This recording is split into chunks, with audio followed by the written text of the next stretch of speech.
Hello বন্ধুরা, welcome back giving মেতে। আমি প্রিয়াঙ্কা। আশা করি সকলেই ভালো আছো, সুস্থ আছো। যারা যারা আমার ভিডিও দেখো তাদেরকে অসংখ্য ধন্যবাদ। চলো আজকে 159 পৃষ্ঠের যে অঙ্কগুলো আছে সেগুলো স্টার্ট করি। কি আছে? মাঠে টিফিন ভাগ করে খাই। আমি, সায়রা ও সুদীপ রোজ। দেখো, আমি, সায়রা ও সুদীপ, তাহলে আমিনের কটা? 3জন হলো।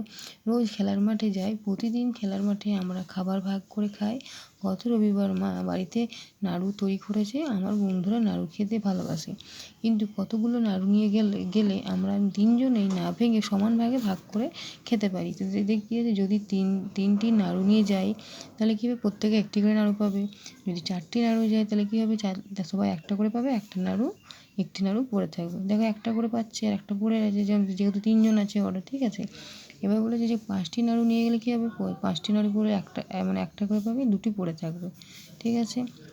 এবার বলেছে যে 6টি নাড়ু নিয়ে যাই, তাহলে কী করবে? দেখো, 6টা যাইছে, 1, 2, 3টে বক্স আছে, তাহলে 2টো করেই পাবে। তাহলে কী হবে? 2টি করে নাড়ু পাবে। এবার বলেছে দেখো, এখানে প্রত্যেকটা দেখো তিনটে বক্সে 3টে করে নাড়ু আছে, তাহলে কী হবে? এটা 9টি নাড়ু নিয়ে গেলে 3টি করে নাড়ু পাবে। এবার বলেছে দেখো, এই বক্সে কটা নাড়ু আছে? 4, 4, 8, 8, 9, 10, 11, 12, 13, 14, তাহলে কী হবে? 14টা নাড়ু নিয়ে গেলে সমানভাবে 4টি করে পড়ে থাকবে। কটি? 2টি পড়ে থাকবে। আশা করি বুঝতে পারলে। তো চলো 160 নম্বর পৃষ্ঠায় যে অঙ্কগুলো আছে সেগুলো দেখি। দেখো কী বলছে। এবার দেখি কতগুলো নাড়ু নিয়ে গেলে প্রত্যেকে না ভেঙে সমান সংখ্যক করে নাড়ু খেতে পারবো। দেখো, আমাদের 3জনের জন্য নাড়ু নিতে পারি। দেখো, 3 একে কী হচ্ছে? 3, তাহলে 3জন আছে, 3টে নাড়ু, 3 একে 3 করেছে প্রত্যেকে, তাহলে একটি করে পাবে। এবার দেখো, এটা 3 মানে গুণ করেছে, তাহলে কী হবে? 3 দুগুণে 6 হবে, তাহলে প্রত্যেকে কটি করে পাবে? 2টি করে পাবে। এবার বলেছে 3 3 9, তাহলে কটি করে পাবে? 3টি করে পাবে। এবার 4 3 4 12, তাহলে প্রত্যেকে 4টি করে পাবে। এবার বলেছে কত? এই দুটো বক্সে দেখো খালি আছে, এখানে 15 আছে, তাহলে কী হবে? আমরা জানি 3 5 15 হয়। 3 5 15, তাহলে কটা করে পাবে? 5টি করে পাবে। আশা করি বুঝতে পারলাম।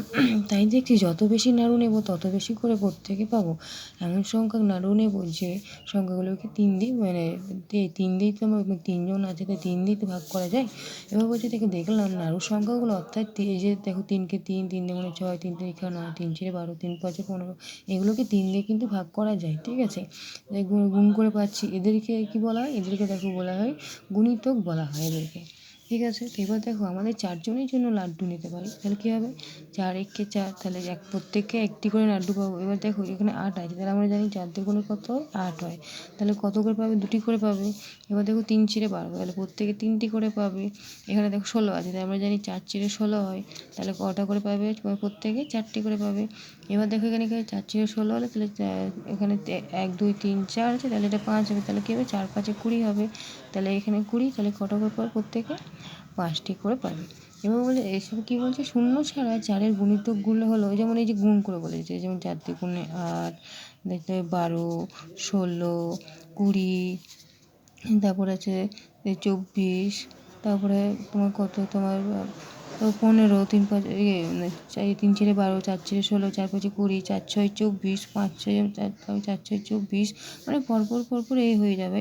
মানে 4 দুগুণে 8, 4 একে 4, 4 একে 4, এরকমভাবে পরপর হয়ে যাবে, ঠিক আছে। বুঝতে পারলে?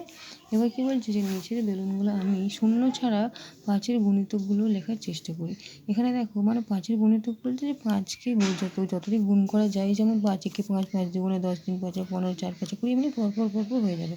যেমন কত আছে এখানে? 5 একে, 5-এর পর কত হবে? 5 দুগুণে 10, 3 কত? 5 দুগুণে 10, 3 5 15, তাহলে কী হবে? 4 5 20, তার 5 5 25, 5 6 30।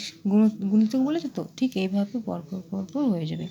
আশা করি বোঝাতে পারলাম। যদি ভিডিও ভালো লেগে থাকে তাহলে একটা লাইক, কমেন্ট আর আমার চ্যানেলটাকে সাবস্ক্রাইব করে দিও।